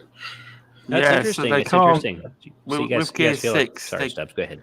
They can't wrap it up, that war, because the war they're in, Gears 5 year 1, so they'd have to have a Gears 6 would be in it, so they probably wouldn't wrap up that war within Gears 6. So you are right. It's a new war they're in, if you didn't know. Can't remember what. Seems like you guys have a lot of like franchise fatigue for Gears, which is interesting. I wonder how much that's reflected in the general community based on sales and stuff. We should also take a moment to appreciate Oh, they how love good to an hit idea on that. Gears of War. The Xbox community do. They don't mind bashing it, no end. I think kill it off. New IP. Well, I think a lot of that came about in the Xbox One generation because Gears of War it's a fine franchise and it looks it has all the graphics and all that other stuff that people really want. And now you have PlayStation pumping out Ghost of Tsushima and The Last of Us Part 2 and Days Gone and all these brand new IPs. Some of them hit, some of them didn't. But Coalition, the most talented one that Xbox has, is still making Gears of War. It's true. It is, and the problem is Xbox did lean on them too much because it it was nearly every 3 years you'd get a new Gears game, and that hasn't happened. They've broke tradition. There should already be, have been a Gears of War release this year. They've broken tradition. They have. I do think you may see a Gears of War trailer next year. Not releasing next year. But trailered. How long has it been since the last release? When did 5 come out? Fucking hell, we'll have to have I think it's been 2019. It's been a while. It's been a while. Are they using the new Unreal Engine on the next one, Stubz, or is it the old Yep. They've actually said that they've moved all developments over to Unreal 5. So that I believe that they were one of the first studios to get Unreal 5. They could be. They could also be putting together a Gears 6 demo to show off at an E3 or something. That's very true. Yeah, you're right. 6th of September 2019, correct. It's been a long time. I know more about Gears than I do. Most people do, Stubz. Most people do. They do. But I think next topic I had personally lined up for this conversation was there's an update coming to the Silent Hill series. That's going to be PlayStation exclusive. I'm calling it now. I agree. It wouldn't surprise me, but we can only hope. Depends who it's developed by. I saw a rumor that it was supposed to be announced by now, but they thought it might damage the arguments with the CMA, and that's why the announcement was pushed back. How about that juicy stuff? Well, the update is tomorrow. Is it Konami? That's for the anime. That's the anime, not the game. They do multiplat. It's Wednesday, isn't it, for the actual main thing? Yeah. So, sorry. I'm thinking it's Tuesday. if that's true, Phil Spencer and Major Nelson need to sneak in a window at PlayStation headquarters and go get the proof of that. Right. So Where's that mine doesn't now? matter. Gears Solid. See, the CMA's been rumor is acquired anyway. See, the rumor is it's Bloober Team working on it, but I don't think it is. Hopefully somehow. not. Because they like to work Multiple on titles, the isn't IP. there? It's multiple titles that's actually coming out. Could be a little trailer going, Silent Hill returns. That's it. When was the last Silent Hill game released? How long has that been? Goodness. Silent Hill. That's a long time ago, right? So PlayStation Konami 2. is publishing it, right? I think That's so. what they rumor is. But Kojima is not attached. No, he No. won't go near that. He won't be. No. The hell? 1999. Is that right? Oh, sorry. That was the first release. Sorry. Right. Wrong. I was going to say, I'm pretty sure there was one out after that. I was wrong. Sorry. Let's have a look. No, I'm trying to find it. It's such a difficult thing to find. It's been a while, though. It really has. Wait.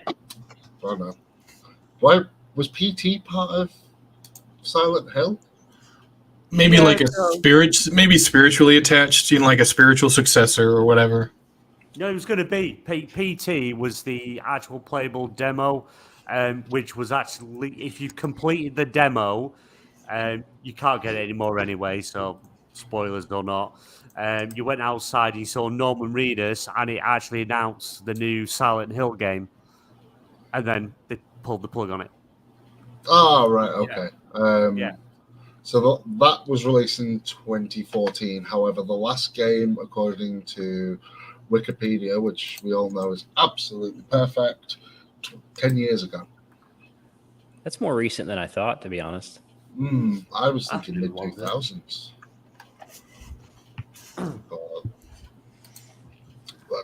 We can only see Who here would be excited for a Silent Hill game? Let's ask that question. Nope. Not really my thing anymore. I want to try it, but I'd like to see it in VR. VR. I don't know. I've been playing some horror games for my channel for this month, and they are extreme in VR. So that's interesting. I don't know. I'm not traditionally a horror guy, so I wouldn't have any interest in it outside of that. I'll tell you that. Right. One thing I think you probably are right. Probably would be locked up as a PlayStation exclusive properly, and run their PSVR 2 perhaps. It's all coming together. And that would sound really good. I mean, It'd if be it isn't Bloober so Team, intense. though, if it isn't Bloober Team, which I don't think it is, who do you think's making it? I've not enjoyed any Bloober Team games. I don't think the medium was terrible, right? I think they've kind of raised the bar on that a little bit, but overall, not a huge fan. Not to say they couldn't create something really good. I'm trying to think. But no Bloober Team games have ever been exclusive. Have only ever been timed, windowed exclusives.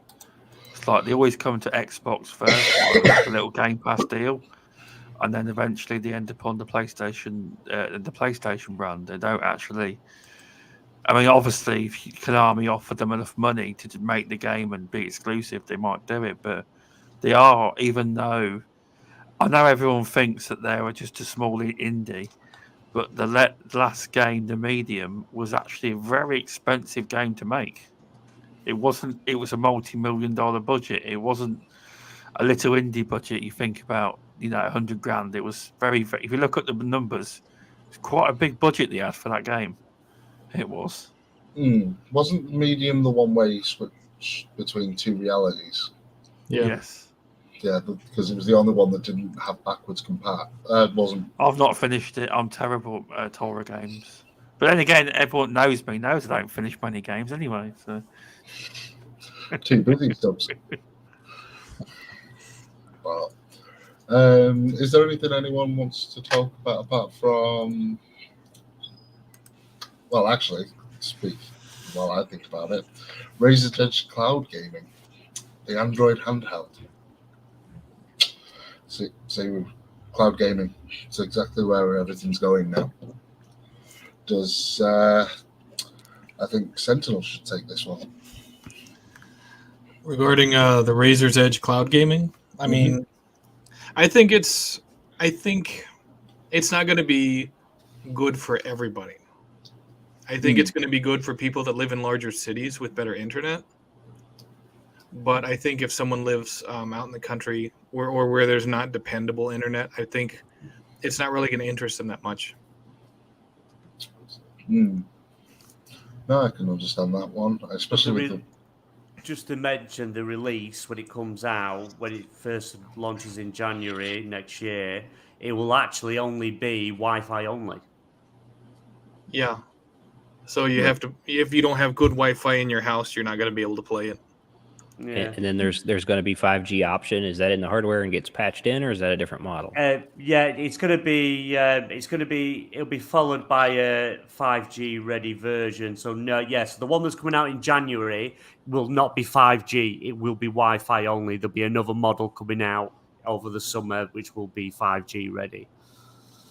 Which kind of defeats the object of it, really, because when I'm at home and I'm gaming, I sit in here in my little gaming room and game. I don't want to be, I'll go and watch TV and then sit there with a handheld and then play a game while trying to watch TV.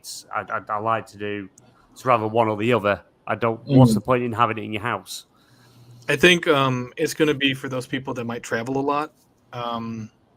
The people that are out, they're at hotels or whatever, and, they're not home as much.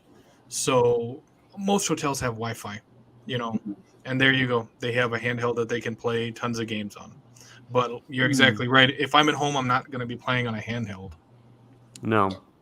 But it's another device with Game Pass. Yeah, that's true. Xbox making all their moves. Exactly. So I mean, you can hook a controller to any cell phone and do what it does and have 5G right now, right? So Yeah. the only thing that actually makes it better is the Android gaming on board, right? Yeah. So what games would that open up otherwise unavailable that would be interesting? Yeah, this is it. Yeah, I know there's a Call of Duty mobile, there's a PUBG mobile, right? Those might be okay on Steam Deck. Yeah. How much does it cost? $399 for the Wi-Fi only. So $100 more probably. See, me not being familiar with the Android library, it doesn't make sense to buy it at all. I'm not Yeah. great on the Android library, personally. I think I don't play that many games on my phone. Well, I'm on my phone now. Do you know Warzone's coming to the mobile? I did not. Android? It is. Warzone's coming. Rainbow Six Mobile's coming, it says. What else? There's not that much, really. That's Call of Duty Mobile, sorry. You've got that as well. Yeah. Raid Shadow Legends, you can play on it. You get a Raid Shadow Legends deal and you've made it. No, they just shove it on every channel. No, it's not. You actually have to do it. See, what they do is when you get a deal, they make the content creator actually say and you have to keep sending them the advert because they make the content creator do it. When you've got an actual sponsorship on your video, you have to send it to them to approve it, and you got to keep redoing it until they say it's okay. Then you'll get paid once you've done it. Yeah. You're on about the adverts you watch, but the actual sponsored videos I'm talking about, that's when you made it, when they make you do it. Yeah. Every channel I watch, literally every channel I watch is there's a Raid Shadow Legend somewhere on there. It's actually quite a good game. I've played it. And I think I know we haven't got through all the topics, guys, but I have noticed how long this has been running. Last topic I want to talk about is it's claimed that PS5 Pro and the new Xbox dev kits are in dev hands. I think Pest. I think that would be. I'm the wrong guy to ask when it comes to just speculation. That doesn't interest me a whole lot until we know more. Okay. I will say that the recent 30 FPS thing is, I think, pretty disappointing. I'm not saying that these won't be great games anyway, right? So, like, Red Dead Redemption 2 is one of my favorite games ever made. It runs at 30 FPS, but I really felt like this time the standard was going to be at least 60. And then, 1080p, 1440p and up on resolution, and the resolution would scale to have that frame rate, because I think both in feel and in visual quality, that frame rate's worth what it takes to get there. So I felt like that was almost promised to me this time, and we didn't get it. So with these new developer kits, right, circling back, if they're in their hands and they promise something, I'm kind of like, I feel like I was burned a little. I'm a little skeptical what these next pro consoles might be. And because so many games are making their way to PC, both on PlayStation and Xbox at this point, I probably lean towards PC going ahead, because at least there I can turn down what I need to turn down to get it as smooth as I want it to be.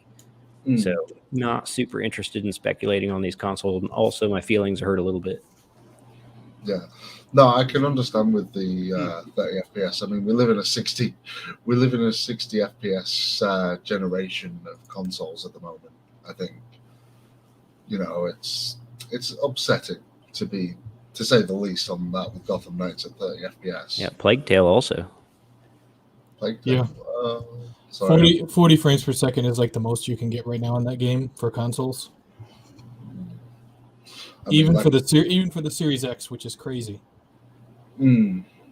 Stubz, anything to add? What about these dev kits? But either the dev kits or Gotham Knights. You take the pick.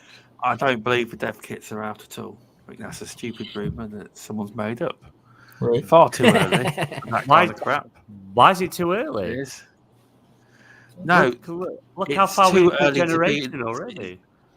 Yeah, but it's probably in Xbox are making it, but I would say it's too early to be in developers' hands.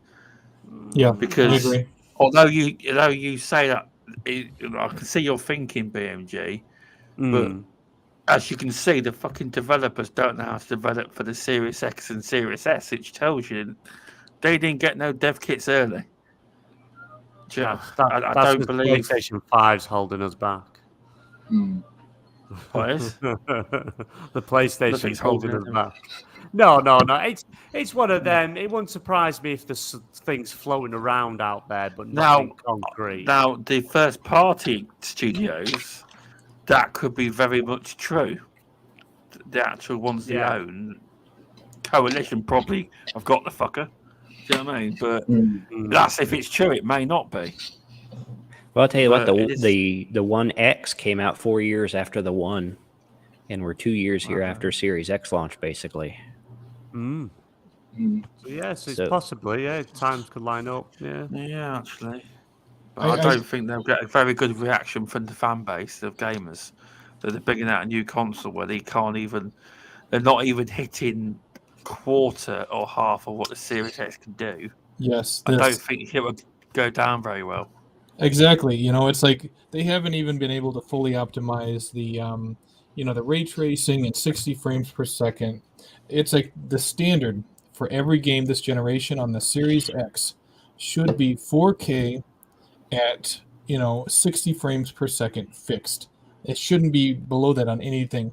And the fact that the developers cannot hit that yet, they don't need dev kits. How about you worry about optimizing it for the Series X before we hand you anything else? There's no excuse. No, we need to. It needs to be. Where, like I said, with Gotham Knights, we're in 60 FPS mode. Sorry, Pest. What's that? I said we are in a 60 FPS generation, 4K. Well, I agree entirely. The Gotham Knights, is this just next gen, yeah? Current gen, sorry. Is this Series X and PS5 only? Yes. Oh, so I don't know what the excuse is there then. Okay. You know what? It's not on Xbox One, PS4 then. It's like our systems are backwards compatible, right? The Series X and S are backwards compatible with the Xbox One. PS5 is backwards compatible with PS4, right? Mm-hmm. So it's like rather than do that, it's like they need to just make Gotham Knights last gen only and get it that 60 frames per second at 1080p or whatever. And then release an update afterwards. That's what they should have done, rather than the route they went, because now everybody's pissed off. I might have misspoke. My position is that I'm disappointed in the 30 for sure, just in case I misspoke. Well, I think 30. I think the whole 30. 30's fine. 30's fine if you got 4K, but give people an option. Yeah. Give them 60 frames per second at 1080p or 30 frames per second with ray tracing at 4K. Give them the option. They didn't give anybody the option, so now everyone's pissed off. I mean, most games that have had an update have given people the option between performance and visual. Yes. So, yeah, it's one of them. BMG, you got anything? No, I'm one of them. I don't play games at 30 frames anymore. After with the way Series X is, the PlayStation 5, it should be the standard. This 4K 60, whether it be checkerboard 4K 60 upscaled 4K, but games should be a standard on consoles now, running at 60 FPS, and it's just jarring going back to playing a game that doesn't run it. And you're playing in 30 frames, it just looks like it's stuttering to me. Can't play it. It feels awful. It feels it's awful. Horrible. Looks terrible. Yeah, it does. It's horrible. You stand still, and it's like, oh yeah, this is brilliant, amazing 4K ray trace graphics. As soon as you move, you feel like you're stuttering, and it's how they could have got this so wrong. This game's going to end up being dead on arrival because it's action orientated. You're flying about, jumping about, combos and stuff.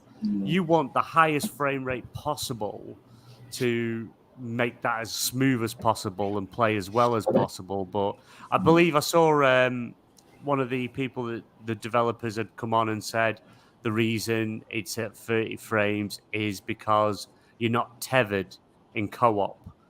So you can have 3 people in this open world and go wherever you want separately. But I don't know why that would affect frame rate. I don't understand if there's something I'm missing. But maybe Stubz can help us out. What's the frame rate of Gears 5 if you're playing co-op with someone, right? I bet Coalition could do it. I've got a clue. I haven't. It should be the standard. With this, we should be getting out now. Well, no, multiplayer. It's 120 frames per second. Feels good. I like 120. Feels good. Yeah. I have not got that yet. Now I haven't either. I played Halo Infinite. It has a 120 hertz option also, and I really thought I would be happy with 60. That I probably couldn't feel the difference between 60 and 120. And I did some testing, and I stick with 120. It just feels better. It's not as big a difference as 30 to 60. That's very, very dramatic, but there's a difference. I think in first person shooters, you're going to see the difference a lot more than you would in a game that's third person action. Agreed. So, anyone got anything else to add while I'm? No, Anyone? No. No. 30's dirty, 60 is where we should be.